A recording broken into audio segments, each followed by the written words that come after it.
the whack guys either put their money behind the good guys and push them, or the good guys join the whack guys with drive, write for them. Do the work behind the scenes for them to become good and put them out, because collaboration is the new competition. Everything is married. Let's be honest. Everything, and it's not new. It's always been married. In the old days, I mean ancient times, when let's use when St. Peter's Basilica was being painted. Michelangelo is an artist. Yeah. He didn't do it on his own. He worked with tech. How then he worked with tech? For him to paint on that wall, there had to be rigs. Yeah. So there had to be engineering working for him to do that painting on the roof. So it's always been married. You now want to go into flight, airplanes. You've designed it based on the best aerodynamics. And then you now call in guys who make the best seats, to design the best seats, to make the right kind of seats, to make it a comfortable experience. Not just the fact that the aerodynamics and science is great. The art of it is great. They add the experience into it. You now say, oh no, let's put TV sets in it. Let's keep moving. Because you married art and science. Everything that moves marries art and science. Because both of them, creativity is not an art thing. It's both science and art. It is creativity that makes people say, oh, you know what? We need to get there faster. Unless this is the way we're going to do it. It's not an artistic thing. It's a creative thing. So once creatives stop thinking that art is once creatives stop thinking that it is only left to artists, or only artists have creativity, everything changes. Because then, when you want to make the next big thing, there are engineers in your team. There are tech guys in your team. And when the next engineer wants to make something great, he knows that no matter how amazing this car is, if the car looks ugly, it's ugly. Oh. Simple.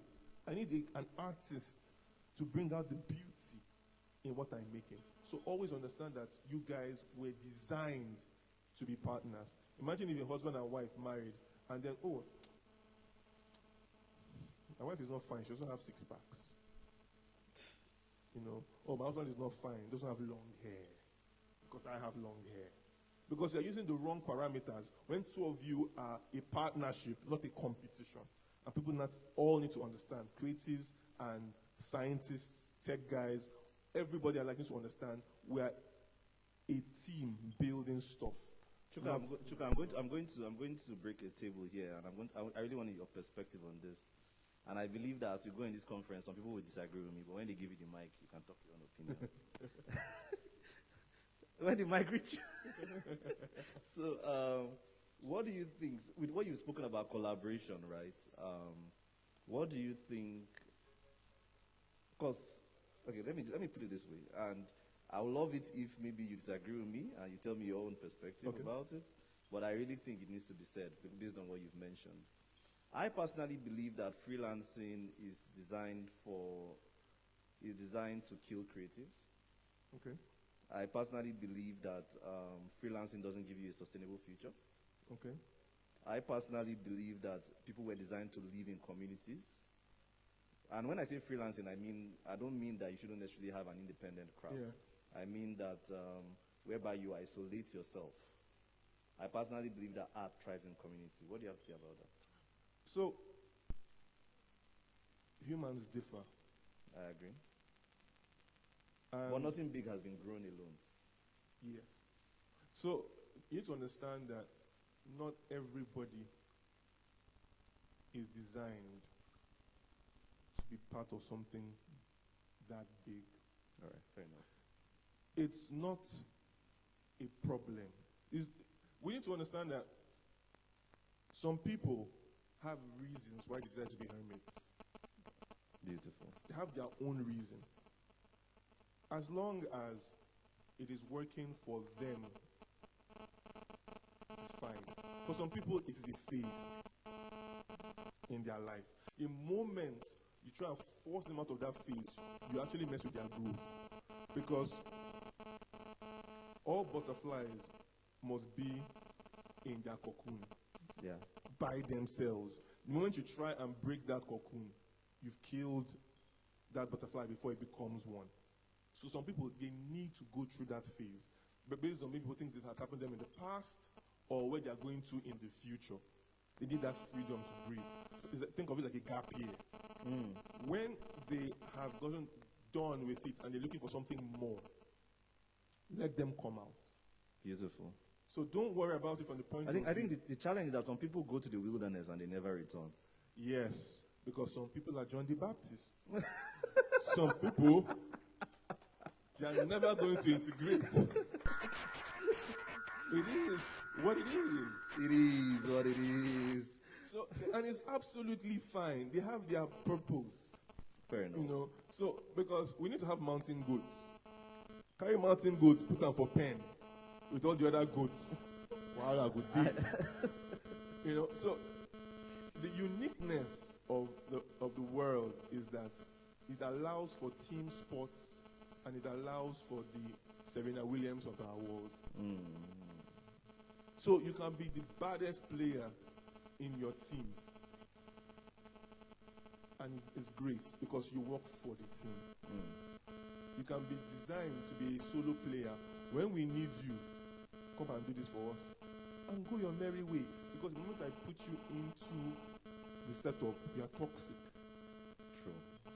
So let them be. So, but Chuka, I think also, and this is the beauty of the conversations we'll be having today. We don't necessarily have to agree. Absolutely. You know, and that's the whole idea of creativity.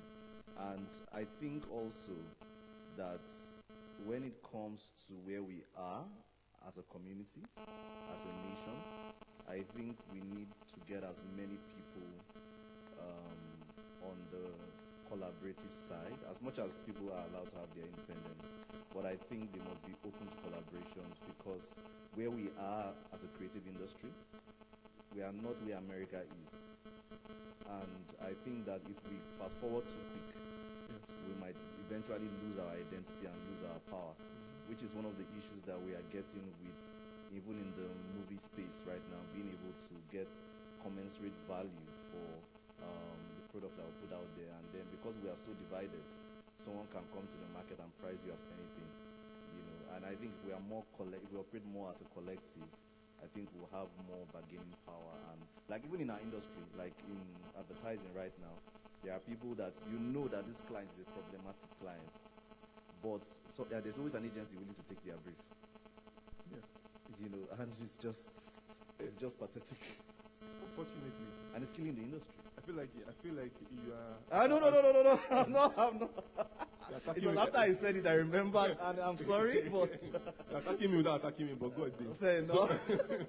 So yeah, it's the truth. And that's why you're right when you say that there needs to be unity. Yeah. And that's why, certain organizations like AAAN and Co exist. So you can say, let's streamline how we charge. So at worst case scenario, nobody's there starving all of us for selfish reason. Because if there are one or two or three agencies that will handle all the briefs of the key businesses at half the price, the agencies, because everybody wants to make profit, they will go there, but at the detriment of the entire ecosystem. Yes, so that's where coming together helps you. It's almost like unionism. If there was no union and they just kept knocking the prices down to make it almost slave work. Yeah. It will be slave work because people need to feed their families. Yes. They will do it regardless, even though it in the long run is bad for everybody, including them. They will do it to feed just for them. So when you come together and say no, as a group, this is what the base